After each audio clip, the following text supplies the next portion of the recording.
Welcome to episode 23 of the Total Hockey Training Podcast. I'm your host, Sean Scahan. And before I introduce my next guest, I just want to let everyone know that we are now on Apple and Spotify. So you can find the Total Hockey Training Podcast on those platforms. And also, we are rolling in our postseason phase on Train Heroic, Total Hockey Training, and also want to plug Total Hockey Training 2, which is an ebook that I compiled all my blog posts and articles that I've posted over the years and put them into an ebook format, and that's available. And so, anyways, I want to introduce my next guest, good friend of mine. He's the current head coach of the UMass Minutemen hockey team, Greg Carvel. Coach, welcome to the show, pal. Hey, Sean, good to see you. Oh, it's great to have you here. I know you're busy at this time of year. Tell us about Greg Carvel's story. Like where are you from and what was your path to get to be the head coach of the really recent national champion UMass Minutemen? Sure. I grew up in a little college town in northern New York State on the Canadian border. I feel almost as much Canadian as I do American, but in that town was St. Lawrence University.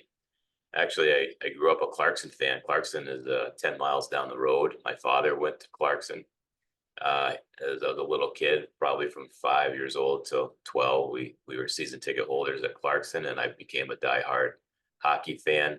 At that time, Clarkson was a national power, so I just remember wins after wins. And Jerry York was the coach there. Um, Someone I think we have in common. Mm-hmm. But then Joe Marsh came to St. Lawrence. I lived in Canton, where St. Lawrence is, and Joe turned the program around. And more than that, he became a very visible part of our community. And he really took on to me and my buddies who were evolving hockey players and had some success. And Joe became kind of like a hockey godfather to all of us. Um, After my junior year, I went to Hotchkiss Prep School and was there for 2 years and had an amazing experience at a boarding school. At that time, that's where if you wanted to play high level hockey, you went to boarding school in New England preps for kids in the Northeast. And then I did well in school. At the time, I went on 5 official visits. I went to mostly Ivies.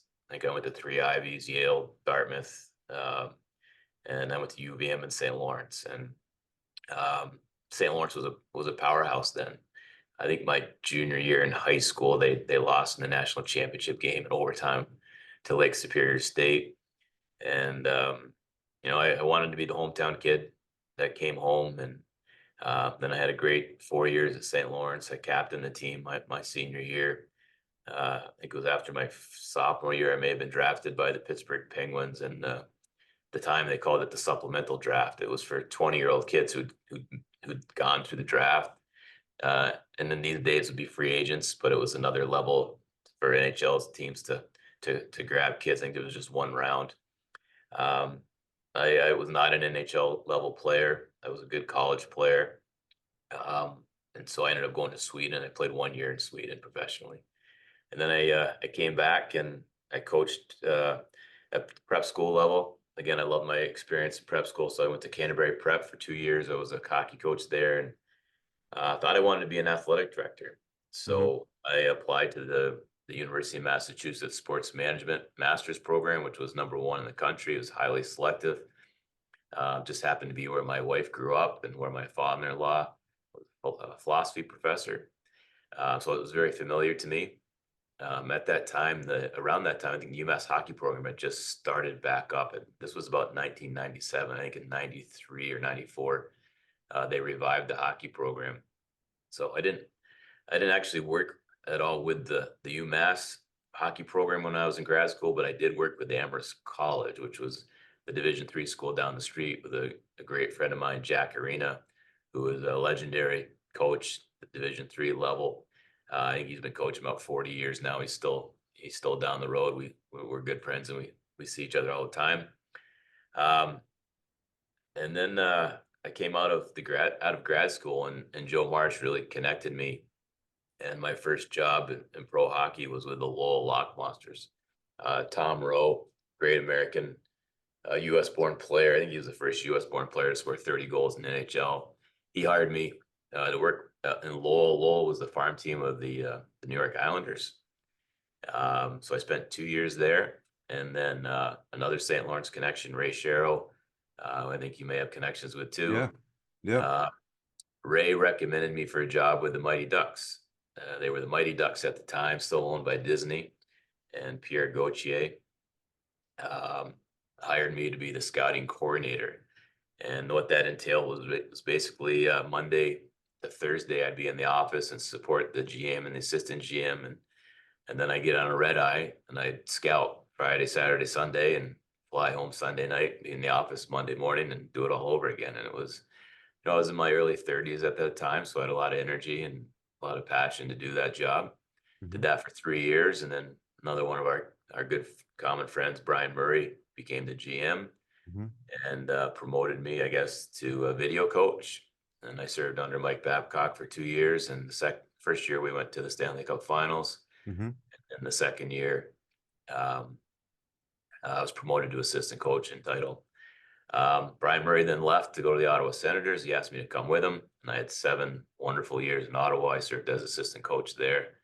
Eventually got fired after 7 years. Pretty good run in the NHL for a coach in one spot, and I wasn't sure what I was going to do.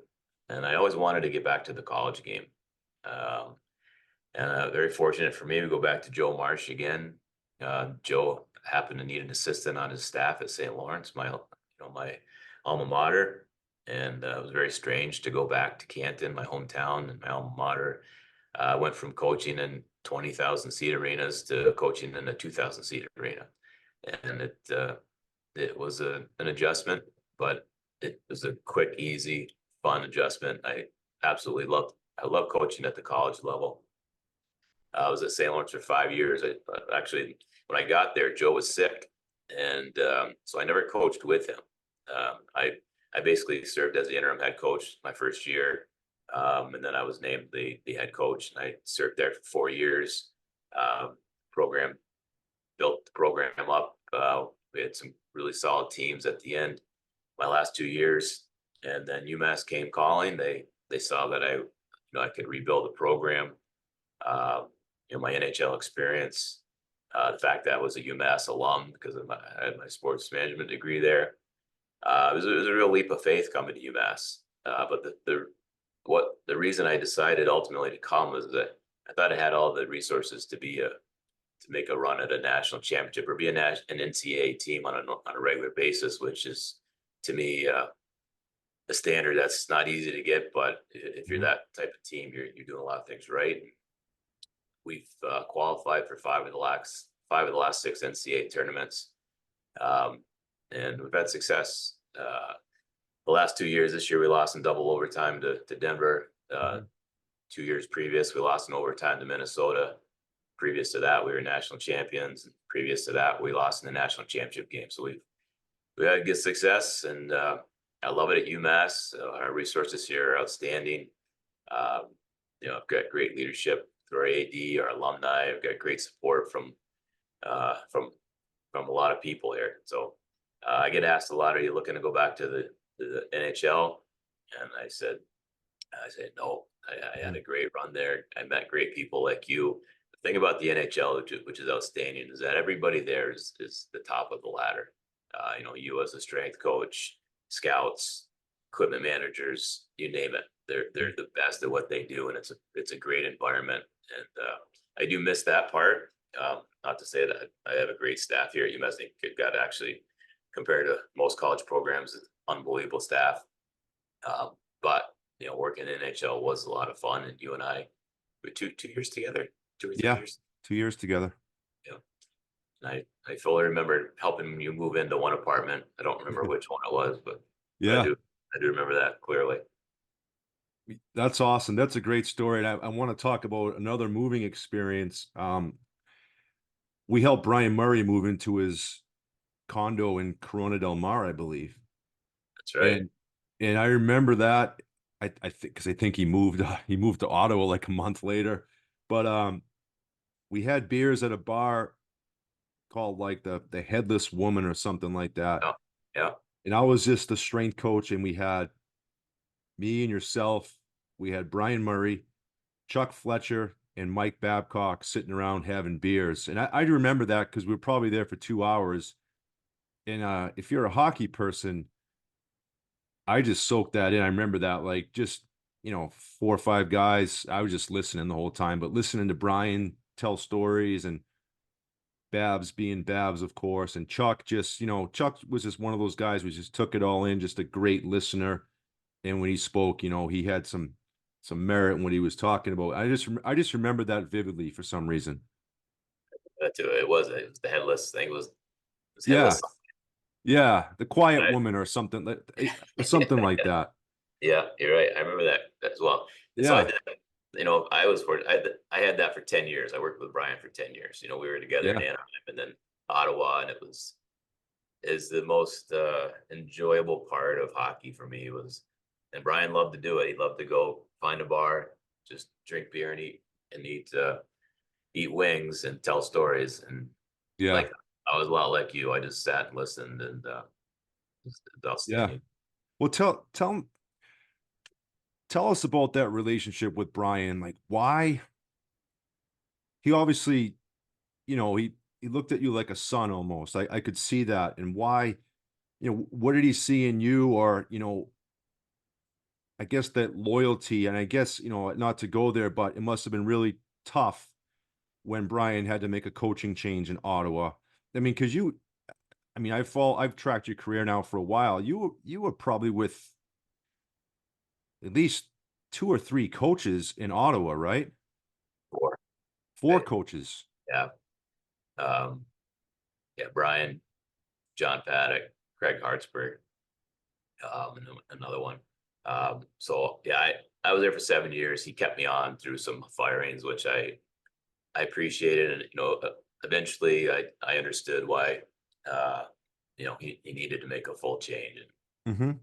Um, but we stayed close, and it wasn't too long after, a couple years after that I left, that he was diagnosed with cancer. Mhm. And, and John Paddock, I remember being traveling to Boston, and John Paddock calling me and telling me the news. And um, actually, after I took the job at UMass, I went up to Ottawa to watch a game, and I sat in a suite with Brian, and we communicated a fair bit. I was able to share with him a lot of my, you know, gratitude and uh, my emotions to him, and Mhm.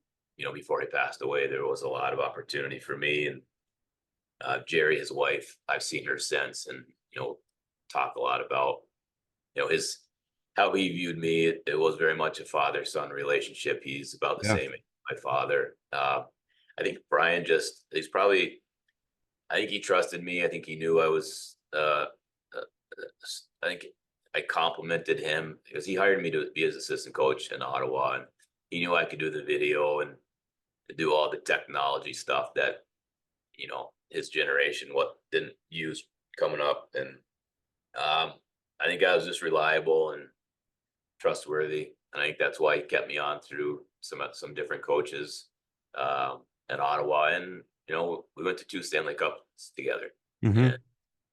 we lost in Sure game did. we lost in game 7-1, and the other one we lost in 5 games. But the year in Ottawa, this is a story I share a lot. This first year in Ottawa, we had a great team. We scored 6 goals a game. Heatley, Spezza, Alfredson was the best line in hockey, and we had Dominic Hasek in net. He was Dominic Hasek, and he went to the Olympics and he pulled his groin and he never returned. And if he'd returned, I think we would have won the Stanley Cup, but we Mhm. got knocked out in the playoffs. The next year, our second year in Ottawa, um, it was Thanksgiving time, and we were about a 500 team. And John Muckler was our general manager, and we were in Washington at a game, and I remember he called us all to his hotel room. John Paddock was the other assistant, and he said, "Guys, this isn't good enough. If I'm giving you 2 weeks to turn this around, I'm going to fire all of you." And, for me, that was the first time I'd kind of been, had that experience. And Hmm.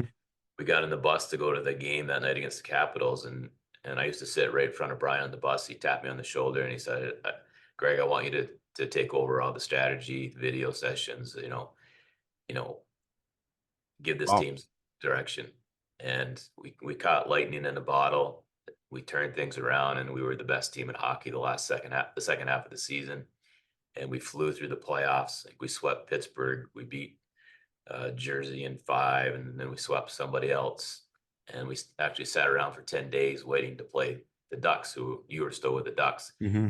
And we probably weren't going to beat the Ducks at our best. You guys were an absolute wagon of a team with Yeah, no multiple doubt. Hall of Famers, and you guys were built really well. Um, but at the end of that year, Brian was promoted to general manager, and so they needed to hire a new coach. And I remember Daniel Alfredson coming to me and saying, Carvey, we want you to be the head coach. And it was just based on what I was able to do, behind the scenes, really directing the team. And that gave me all the confidence in the world. And that's the confidence that's really helped me as a head coach, because as a head coach, there's plenty of opportunity to question yourself, Hmm. uh, to wonder if what you're doing is right. And but I always fall back on that, because Daniel Alfredson to me was the best player that I ever had the honor to work with. And not that I coached him, but I watched him. And he was to me the ultimate competitor, the ultimate guy who came through when you needed him to, play through so many injuries. And was a classy guy. So when he made that comment to me, it kind of just gave me everything in the world that I needed, and it still, it still pushes me forward today. I love that. Well, I was thinking about that, all respect to Brian, obviously, like it's important to note that his hand was all over that '07 Ducks team. And, when you think about obviously Jaguar, you think about, the young kids, Kunitz, Getzloff, Perry, Penner, who are very big components of that Stanley Cup final. But also to mention, which is a key thing, is Rob Niedermeyer. Without Rob Niedermeyer being in that Ducks team, guess what? There's no Scott Niedermeyer. And Brian's fingerprints were all over that. And he his legacy needs to be, appreciated as a GM and a coach, I think. Yeah, you're 100% right. All those young kids were all draft picks by Brian. Yeah. Uh, Andy McDonald's another one. Yeah. He's a free agent signing. Drew Miller, I think. Yep. No, no, yeah, I think so. Uh, Yeah. but you're like, Rob Niedermeyer was a trade at the deadline before we went to the finals in Yeah. 2003, and if he's not there, Scott's not there. Yeah, so you're absolutely right. And Brian Burke and Brian Murray were the same person. Like, Yeah. Pretty wanted much. the same type of team. So all those heavyweights that Brian brought in, Brian Burke brought in, Brian Murray would have brought in as well. And Oh, so, no question. yeah, Yeah, that's awesome. And just Brian, rest in peace. Great man. I remember about Brian first hired me. He said to me, I have never fired anyone that I've hired. And, I also got an opportunity when after he was diagnosed. I was with the Wild and we were playing auto, and I just walked into his office and we sat around and bullshitted for a good 20 minutes before a game. And just appreciative of him hiring me. And you know, and that's that was a lot of fun. he was a good man. The thing about Brian that I respected so much is that he spoke to people like you and me, Yeah. who it doesn't matter who you were, where you were on the ladder. Brian spoke to everybody, and that was a lesson that I've taken from him. He treated people so well, and he was fun to be around, Yeah. and And he made it's life funny. fun. It's funny because I got to work with Chuck again in Minnesota, and also Brent Flair, and those guys were mentored by Brian. And, they had that utter sarcasm that Brian had as well, like all the time. And, you could see where that came from. And obviously they've done well with their careers, like still moving forward. But I want to talk, I see the picture in the background there, and I actually got a chance to go to a Wild and Ducks game recently, and I met up with Chris Loomis and Aaron Teets, and me and Aaron Teets were reminiscent, I guess. We talked about that run in 2003, and obviously you had your run in '07. Like I mean, and we had the run in '07 as well on the Ducks side of things, but I remember like just how fun that run was in 2003. I mean, we were talk about a team, we had one player making $11 million on a $36 million payroll. Talk about these guys that just, man, it went by so quick, but it was fun, sweeping Detroit and then beating Dallas and then sweeping the Wild. And then, man, pretty close to winning that cup. Like that wasn't supposed to happen. Would you agree with that? Oh no, I think we were the seventh seed, and I know as a coach, I've been around long enough. It's a lot more fun when you're the underdog going up Yeah. the ladder. When you're supposed to win, it's pressure. It's not as much fun. And I think back to my third year here when we played in the national championship game. Nobody was really expecting that team to do much that year, and it very much reminded me of that year in Anaheim where um, Jaguar was, he was unbeatable, which Mhm. uh, but the team had that synergy. You could feel it. That and it was just a fun run. I think we appreciated it. I remember going out to a lot of steak dinners, and the more we won, it was like we got to keep doing it, and Mhm. it was a blast. And the way we won, I remember the first game I think was triple overtime in Detroit, Mhm. and then we had like a five overtime game in Dallas. Game one, I think it was overtime games in Minnesota. Uh, I remember, I think Jiggy had shut out Minnesota the first three games or something like Did. that. Yeah. They asked the Jacques Lemaire, like, how are you going to beat the Ducks? And he's like, beat the Ducks? We can't. How are we going to score a goal? And I think in game four, they finally scored a goal. But it was, I think back about that run, so Yeah. fun It because was. I mean, none of us thought it was coming. And call those stolen days, like days you didn't expect, but you somehow earned, and they're just a lot of fun. yeah, that was awesome, and that was a lot of fun. It was fun to see Aaron Teets and talk about that, and like just he's now the president of the Anaheim Ducks, I know, which I is know. which is pretty cool. I hope maybe David McNabb listens to this and he'd appreciate that as well. And it was always good to have David around and reminisce and talk about that stuff. So I want to talk about, you know, I know there's this perception of Babs right now. And I just, from my perspective, you probably feel the same way. Like working for him, you know, it was, it was tough, but I always felt motivated under that guy. I always felt like he just, he was a good motivator and his attention to detail, his preparation, second to none. And I have a tremendous amount of respect for him and loyalty to him. What was it like being that video coach? I know back then, it was probably, I think it was probably VHS cassettes, and you probably had Babs flying through the video room, just dropping them on your desk and saying, "Clip these up by tomorrow." Like, what was that like working for Hurricane Babs? Yeah, you summed it up pretty well. Neither of us are here to explain or excuse anything that's happened in the last couple of years. Just what you and I experienced Mm-hmm. 20 years ago, and um, I still run into people who played for him who say the opposite of what you hear now. That Mm-hmm. Babs made me better, and Babs was challenging to work for. Um, but like you said, like he was high functioning, and you have to respect that part of it. That he worked, he had intensity, he had passion, Mm-hmm.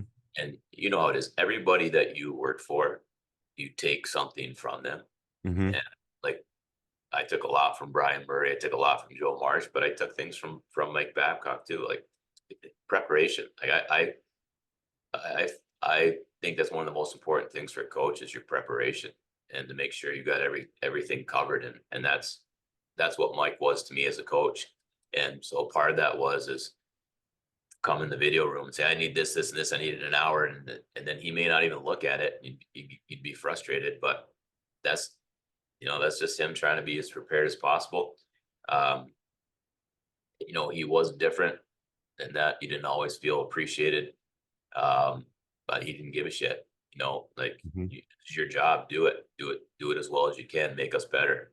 And so there is that intensity and focus and preparedness that I saw, witnessed, and like you said, like you had to respect that part of it. You know, I all the other stuff and what he did with players. When we worked with Mike, he was new. He was a rookie coach Hmm. in the NHL. So again, just my experience with him was just 2 years, and he made me better. I like to think that I helped him, and and again, I think part of the reason I've had success as a coach is from some things I took from Mike. Awesome. Ironically, I went and visited with them, I think, um, a year or two ago, watching my son play up in Michigan. I went to his house. And you know what the first thing we did was? He asked me to pull up my phone and show me pictures of what's going on in my life. Like very, very innocently. Not to like put gas on anything, but like that's what he did. Like, hey, what's going on? Show me what's up. And I was showing him pictures of my kids and all that. And I just want to mention that, I know Yeah, it's not to like make a it's big not for deal out us. of that, but it was Yeah, genuine and it was respectful and it was fun to share, you know? yeah, no, it's not for us to judge that. We weren't on the inside of you Yeah, know right. things in Toronto and Columbus. But I want to go on about I want to get into this is the meat and potatoes of what I want to talk to you about. Like I want to get into the UMass culture. Like I came upon a video of you giving a presentation, I think to a group of CEOs, and like it was one of the best presentations I've ever seen. Like I know I'm not working with a team now, but I just love learning about cultures of successful programs. Like I'm obviously a huge Bill Belichick fan, like I just the Patriot way and to me, and that I'm not comparing UMass to the Patriots. It's all different, but you know, I want to get into like that the content of that speech. Like there's some things I took away. Like you had your Jocko Willnick clips, that the good thing, that good, and and what I really want to get into is like your ones and twos and threes. Can you get into that content a little bit? Yeah, that's actually a Nick Saban thing. Okay. You talk about Belichick. I followed Saban a lot, Mm-hmm. um, and I had a mentor too who really, when I was at St. Lawrence, we connected at St. Lawrence. He was a St. Lawrence alum, and worked with him for 10 years, and he helped me a lot with building our culture. But the one, twos, and threes is I think it's really important as a coach. You define each of your players. The ones are the ones that are they're easy. They do everything right. You don't have to worry about them. The threes are the ones that are just always finding the way into trouble. Can't live to the standard of standards and expectations of the team. And so the ones you don't worry about, the threes, you gotta cut them loose as quick as you can. And the twos are the ones that you think you can coach into being ones. And that's our job. Like if you're a good coach, you're making twos, you're turning twos into ones. If you're a good coach, you identify all three, because the threes are really they're cancers to your culture. They're the ones creating the fissures in your culture, and they're making your life a lot more difficult. There's a lot of twos because uh, you have a son that plays hockey at an elite level. Um, and they all play in the USHL, or your son played in the national program. plays in the national program. Getting to college is a huge jump, and I feel it's a bigger jump to go from the USHL to a high level Division I team than it is to go from high level D1 to NHL. And so a lot of kids aren't prepared. I'd say 90% of them aren't prepared for what this level of hockey and the commitment that it takes to play at this level and be good, because you have to live your life at this level like an NHL player if you want to get to the NHL.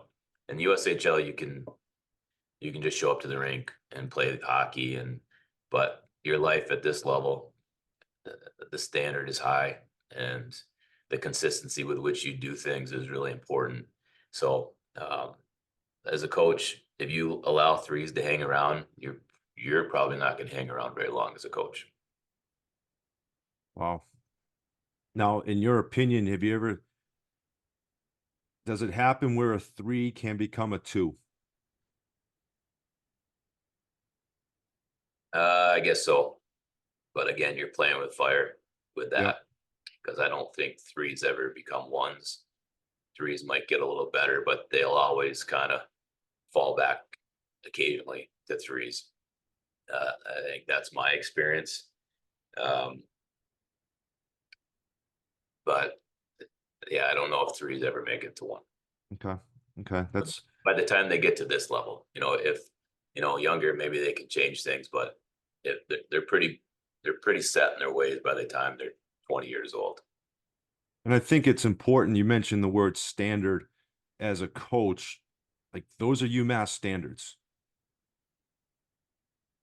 Yeah, we have standards. To me, that's what really fortifies your culture is very very clear standards. And this is again the true a coach is, his success is based on his ability to hold people accountable to a standard. It's that simple. Mhm. Where do you set that standard is important, but then how do you hold people accountable to it, and how do you do it? You know, you know, and this is where I believe that you can be you can hold a really high standard without being an asshole. You can be a really good person and a very supportive, very empathetic, um, while trying to hold someone to extremely high standards. And I think that, to me, it's kind of the crux of our culture is that really really high standards in everything, academics, um, how you live your life socially, uh, your commitment to being a high level athlete. Um, that's necessary, but there's ways to get more out of people, and in today's society too, you have to be understanding, you have to be empathetic. It's all built on trust, and these kids, they will work hard for you. Kids these days, they will work hard, but they better know, man, this guy believes in me, cares about me. He treats me like everybody else. He doesn't treat me any better, any worse. Um, and you're seeing it with the transfer portal now. If you're not a good coach, like, kids are just going to get up and go. And so Mhm. I don't like the portal so much, but I tell you what, it's every day I'm like, am I being the best coach I can be? Because I don't want to lose. I don't want to lose players. So I think the portal. I know for me, it's forcing me to be a better coach. I love that. I love that. So, couple of questions here. Like, how important is the strength and conditioning aspect of UMass? It's always been, to me. I view my strength coach as important as anybody on my staff. Your assistants have to get you good players. Your strength coach has to have a culture that is in lockstep with the coach. There needs to be, and our the strength conditioning part of our program is a really important part of our culture, because like we're a hard, heavy team. Um, so, and we practice hard and we push the kids hard. So I need a coach, a strength coach who understands what I'm trying to do on the ice and can complement me and make sure, like our current strength coach, Mike Vaughn, I've had three great strength coaches, and I think it's a big reason why we've had a lot of success. Um, but Mike understands how I want to play. He understands, he uses the data to understand where energy levels are at. Um, we had almost no injuries this year, and we play a heavy game.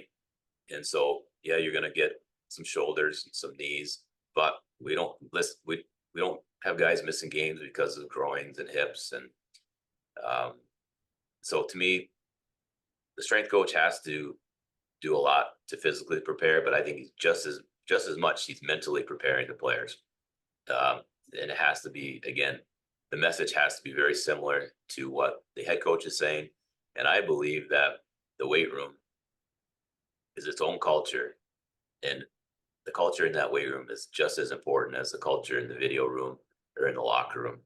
And so I put a ton of trust and responsibility in my strength coaches, and I've been very fortunate. I've loved all of my guys, and they've been very effective. I love that.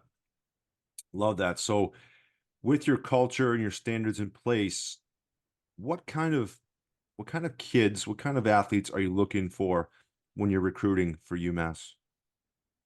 Yeah. So we don't, we're we've had a great run here in the last 6 years, 7 years, but you know, there's a ranking in college hockey. There's the blue bloods, and then there's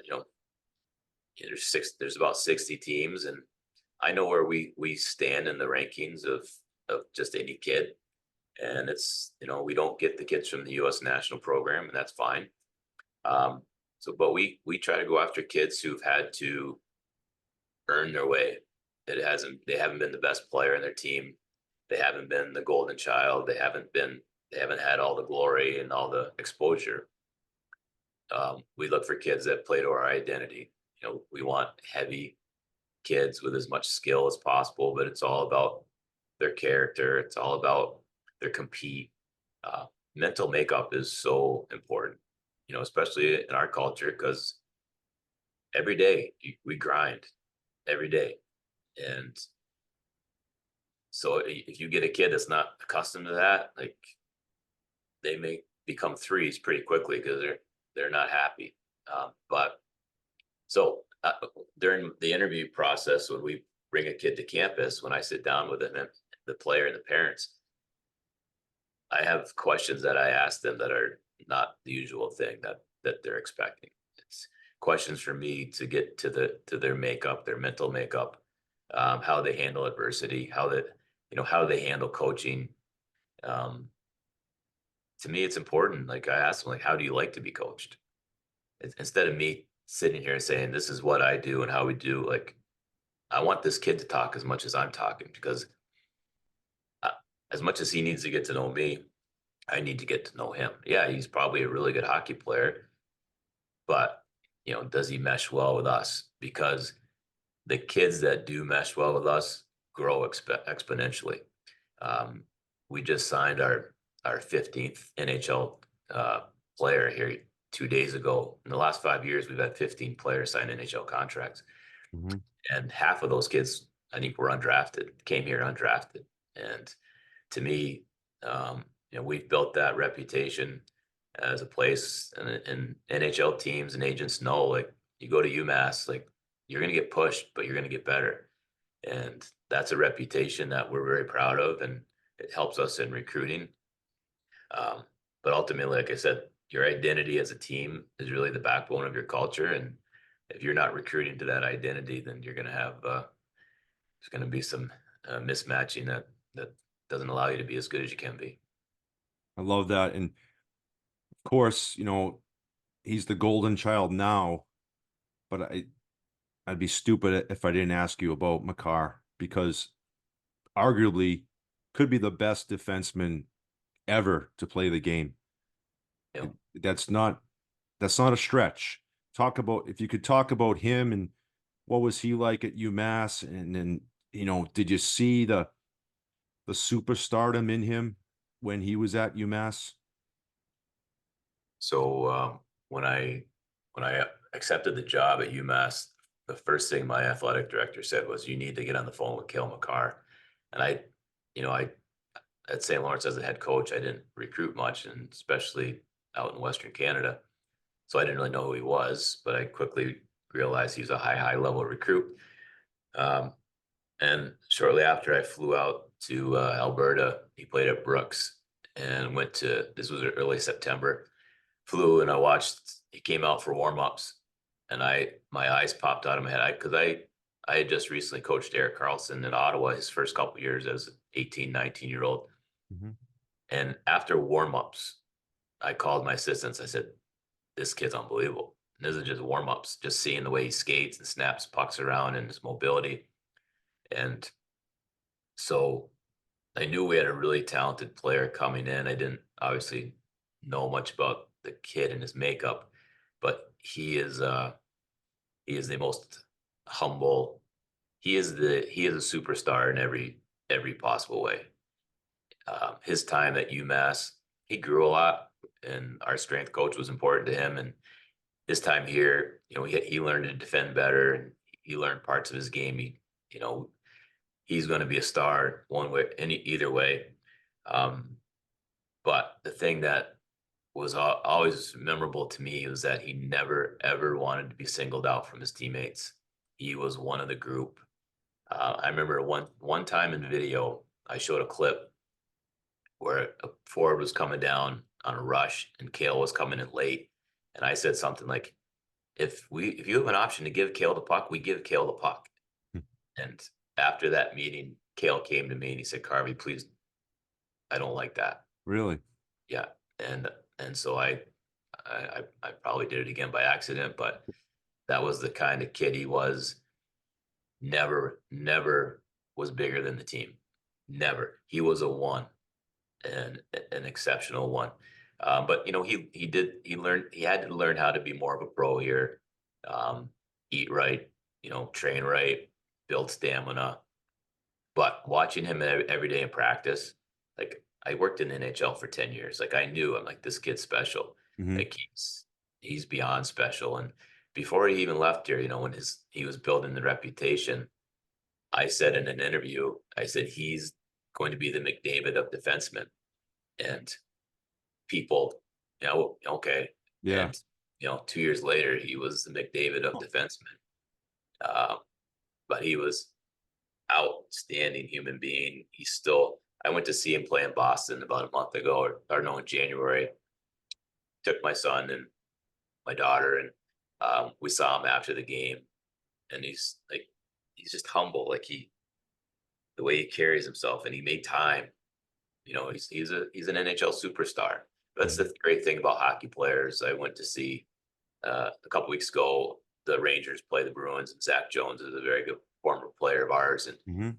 so you see all these NHL players come up after the game. Jimmy VC is on the team, and I know I coached Jimmy on the USA national team, and they're they're still just wonderful human beings, even though they're wealthy stars. Like hockey people are good people, and it's very refreshing. And Cale leads the way in that regard. That's awesome. And so I want to ask you a quick question about the portal. You know, I look at it, I think I saw a recent list. This is after the 2023, 2024 season. And I got a question. Like I see a lot of kids on there from schools that, that they aren't the top of the echelon. Like, do you see that like some of these kids are looking at, you know, as a way to kind of to go to a bigger program? Or do you see are those guys like saying, okay, I want to go play Division 3 hockey, or is it a mixture of both? That It's makes sense. everything. It's everything Yeah. because there are so once you go in that portal, like you're on your own.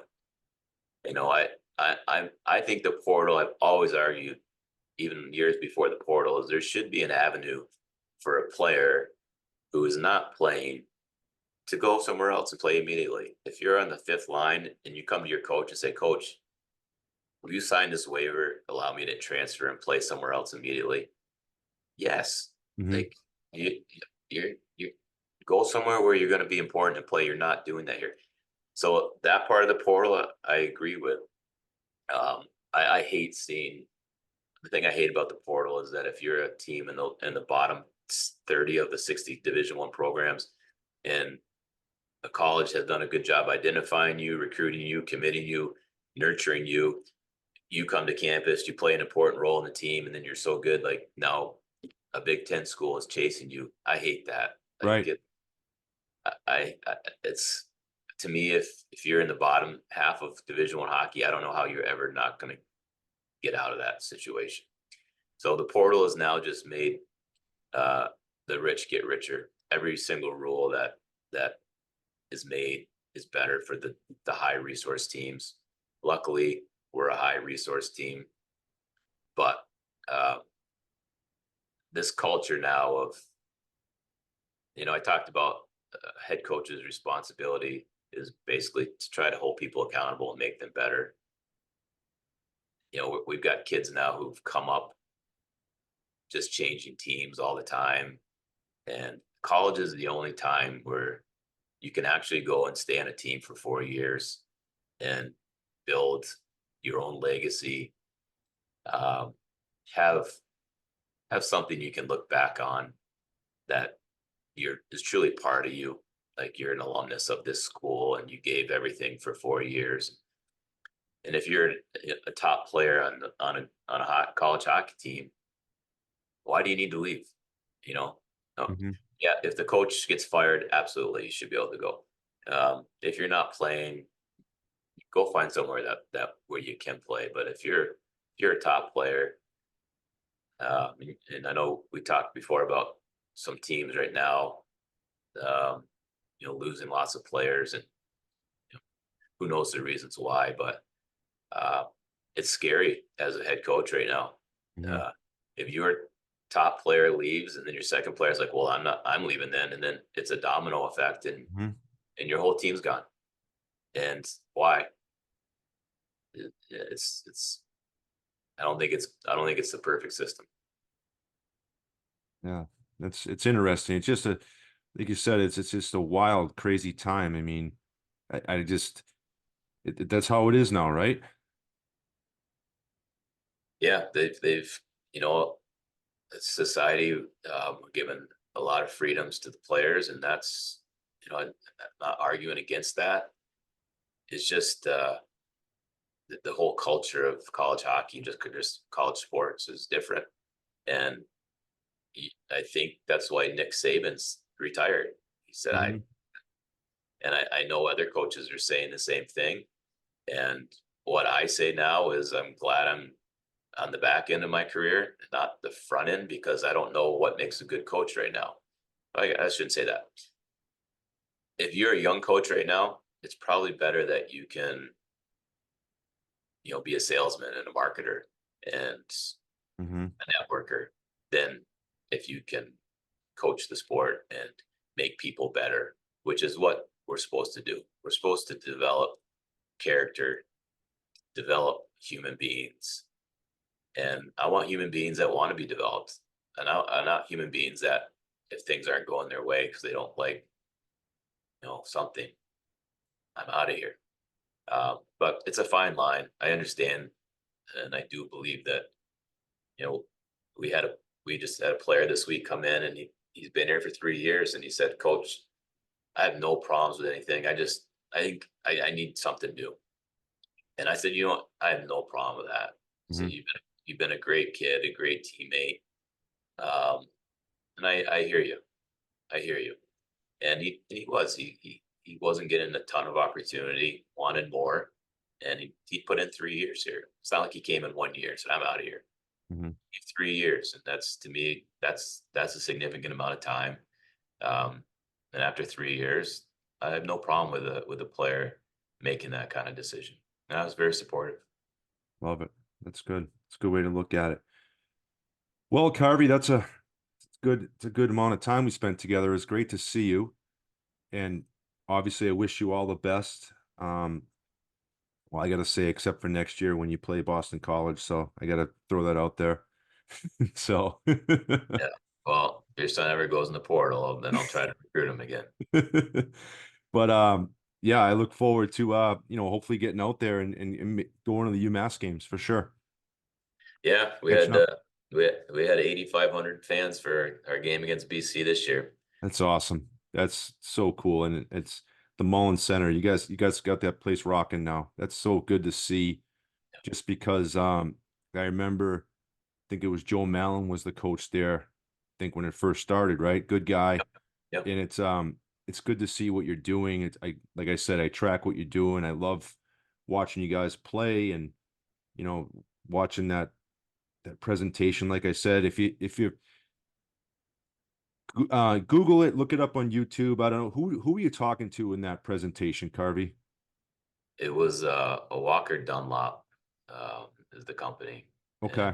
if So you if put you're in listening, you Walker want to Dunlop, get motivated, inspired, you know, go check that out. It's phenomenal use of your time in a continuing education situation.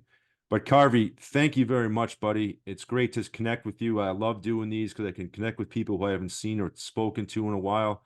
So I really appreciate you coming on, pal. John, great to see you. It's been 20 years now, I guess, since we Yeah. worked together in Southern California. I It's remember, it's funny. I remember seeing you at the Mariucci Classic when I first got to Minnesota. You had just taken over UMass, and you said you had a lot of work to do. And man, you did it in a short amount of time. So you should be honored for that. thank you. I appreciate that. Great seeing you. Great seeing you, buddy. Well, thanks again, and we'll see you next time. Thanks, Garvey. My pleasure, bud. See ya. Okay, see ya.